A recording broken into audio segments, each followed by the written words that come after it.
Roller coaster kind of goes around a sharp bend, and you kind of feel like your head sinking into your body, and you start to gray out. That's what G's are like. Basically, you're fighting to stay awake and to stay alive when you're fighting the aircraft and back and forth in these aircraft. Breaks a lot, so we got a lot of practice. But it's fun because every day brings challenges. And get into an airplane for the first time, it feels enormous, right? It feels huge, it feels imposing. I always wanted to do this. A lot of people have put a lot of time and effort into me in order for me to be able to do this. Be comfortable with being uncomfortable. You're gonna have to study really hard. Hello everybody, welcome to Mason Cable Network. And here I am at NAS Oceana Airshow. I'm gonna go over some interviews, talk to some pilots, see what it's like, good perspective of how we college students can pursue aviation here in any military branch and do service for our country. Hello everybody, welcome to Mason Cable Network. I'm here with Andrew and Beck. And today we're going to talk about their experience of flying this amazing aircraft behind us. What I did was just made sure that I got good grades in school, did a few aviation programs at the Naval Academy itself, just to ensure my success in getting into the program. But no, I didn't have any previous flight hours or anything like that prior to getting selected. How are you to get through the challenges and all that? I'm a very driven individual. Once I set my mind on something, I usually accomplish it. This one has been quite a challenge. This is a really large aircraft with lots of problems. I'm an aviation electrician's mate, so that means I work on everything electrical plus some. So it breaks a lot, so we got a lot of practice. But it's fun because every day brings challenges, and every day is learning something new. And very much for your interview. And thank you very much. Hello everybody, I'm here with Lieutenant Hensley, and he's the one that he operates the airplane behind this. It's a dual seat configuration of the F-18. Feel to fly that, like in the back seat, you get to feel all those G's. What does it feel like? It's unlike anything you could ever experience before. So a lot of people try to compare it to roller coasters, but even on a roller coaster, you're maybe only but we pull up to 7.5 G's in the F-18, and it's basically you're fighting to stay awake and to stay alive when you're fighting the aircraft and back and forth in these aircraft. It's an unreal experience, and it's really hard to compare it to anything else that anybody else might know. But for the most part, if we want to, instead of pushing over to pull negative G's, a lot of times it's easier to just roll inverted and then pull down and start going downhill. And that's pulling positive G's, it's heading downhill. What is more harder to do? Is it harder to do positive or negative? It's just a little harder to do negative G's just because the jet doesn't like it as much, as well as the fuel system of the jet. And it also feels way different than pulling positive G's. However, if you're doing sustained 7.5 G's throughout the entire time of flight, or through like a 30-second basic fighter maneuvering flight. Specifically, what's the little things you do in the backseat that make the mission work and what makes it succeed? So yeah, a lot of pilots flying is already know. A lot of pilots already know that flying is pretty hard to do. It's very task saturated. So having a two-seat cockpit in the backseat window can take care of communications, navigation, and weapons system setup to help alleviate the workload for the pilot themselves.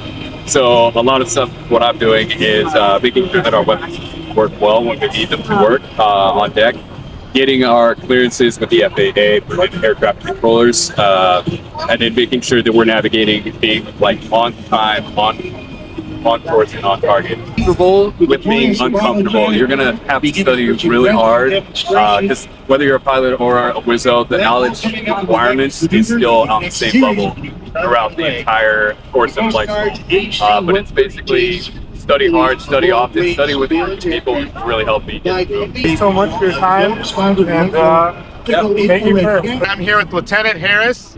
Hi, I'm CJ, Weapons Systems Officer at VFA 106. I'm currently a student. So Weapons Systems Officers, we're responsible for navigation, communication, and setting up weapon systems in the F-18. Dominion to where you are now. Yep, so I'm a ODU grad, class of 2021. I went through OCS right after graduation. I spent 13 weeks in Newport, Rhode Island, and then after that went down to Pensacola, Florida. Did flight school for about 2 years, winged in September of last year. And after that came back home up here in Virginia Beach and flying the F-18 here at VFA 106. So what is the most rewarding thing and the most challenging thing? Okay, so daily life, say when I go in for a flight, I'll wake up typically in the morning. eat breakfast or so, maybe get some last minute studying, come in on base, start my pre-flight stuff. So I'll do mission planning. I'll print out anything I need, look at the weather, look at our load sheet, see how much the aircraft weighs, and prepare our brief. Our brief takes about an hour. After that, we'll go down to maintenance control, check out our jet, make sure our jet's good, go to the paraloft, suit up and walk to the jet, fly out. Each flight is about hour and a half, maybe 2 hours long. Come back, debrief for another hour, 2 hours. And then if I have time, I'll go do a little bit more studying, then go work out at the gym or at home. And then just do some more studying at home. It's a lot of studying for what we do. Most rewarding thing, I will say, just flying fast and pulling G's in the jet. Over here at Oceana, we fly over the water for most of it, so we don't annoy everyone with the sound. Pulling G's, flying fast, and just having a great time with all my friends here. G's feel like, how would you best describe what that feeling is like? Okay, pulling G's, if you've ever been on a roller coaster, when the roller coaster kind of goes around a sharp bend and you kind of feel like your head's sinking into your body and you start to gray out, that's what G's are like. Another example would be like if you're squatting or lifting heavy weights and you feel that resistance against you, that's what the G's really feel like. You feel a lot of resistance and you have to really fight it in order to stay conscious and, you know, be able to do your job. Anyone who wants to do this, I will say, just know what you want to do and don't deviate from it. So try your hardest in every single thing you do. If you're in school right now, do really well in school, do all your homework, study, and ask questions. So always, if you have a question, look for the answer, ask someone who knows it. And then once you start applying, just continue that application process. It's a long application process, but it's definitely worth it. So know your why and be very persistent in exactly what you want to do. You out of the bed in the morning to do what you do? Okay, my why is, you know, I worked so hard for almost 15 years to get to where I'm at this point, and maybe obviously I knew I wanted to do this since a young child. I always wanted to do this. A lot of people have put a lot of time and effort into me, and I do it for them, I do it for myself, and I just do it because I love doing it, and I just wake up excited to fly every day that I'm able to, and I want to fly as long as possible, and I'm just really happy and fortunate to do it. Well, thank you very much, Lieutenant Harris. Thank you for your time, and see you in the skies. Thank you so much. Thank you. Lieutenant Commander Marty Wilson. And we want to talk about him, about his experience, what it's like to be a pilot. What's your advice to be like a pilot like you in the F-18? Sure. So the first thing is, you know, it's a good education. The military requires a college degree. That's for anybody who wants to be an officer in the military at all. And that is, you know, naval aviation in general in the military is no exception. You have the service academies like West Point and the Naval Academy, the Air Force Academy. You can go to ROTC, which is Reserve Officer Training Course. That's a kind of an add-on to going to a 4-year school. What's the experience of, you know, flying that F-18 like for the first time when you got into it?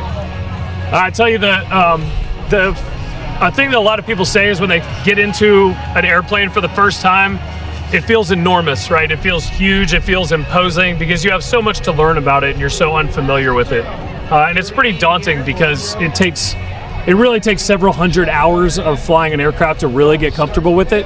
But after that, you know, several hundred hours, after that few years of experience, it starts to feel like you're strapping the jet to your back and you kind of feel like you're a little bit more part of it. It's a little bit more intuitive to work with it. So, you know, it's been a great experience flying the F-18. It's great that we get to fly it here for the crowd here at Oceana. You know, give civilians here a chance to see how we operate and what we do. And yes, shout out to NAS Oceana. Thank you so much for the interview. And